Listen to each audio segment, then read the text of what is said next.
In today's video, I'm going to teach you how to create a line of credit account in QuickBooks Online. Having a line of credit account set up in QuickBooks is essential for tracking borrowed funds and repayments accurately within your financial records. Whether you're managing a small business or keeping personal finances in order, this process will help you stay organized and ensure your books are complete and up to date. If you don't already have a QuickBooks Online account, you can use the link in the description to sign up and get started.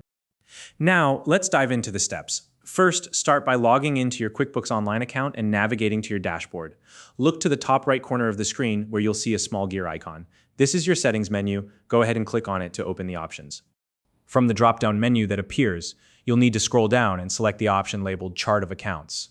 This is where all your accounts are managed and organized within QuickBooks. Once you're on the Chart of Accounts page, look towards the upper right corner of the screen again and click the button labeled New. This will allow you to create a new account. Next, you'll need to enter a name for the account you're setting up. You can choose something straightforward like line of credit, or use a name that better suits your specific needs. It's helpful to pick a name that makes the account easily recognizable when you're reviewing your records later. After naming the account, it's time to assign the correct account type.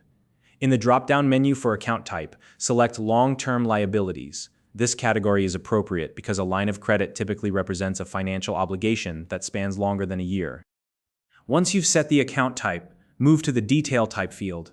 From this list, choose Notes Payable.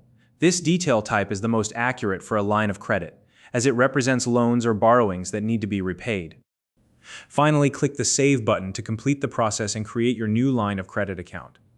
Once saved, the account will appear in your Chart of Accounts list, and you'll be able to use it to track transactions related to your line of credit. And that's it. You've successfully created a line of credit account in QuickBooks Online. If you found this video helpful, please like and subscribe.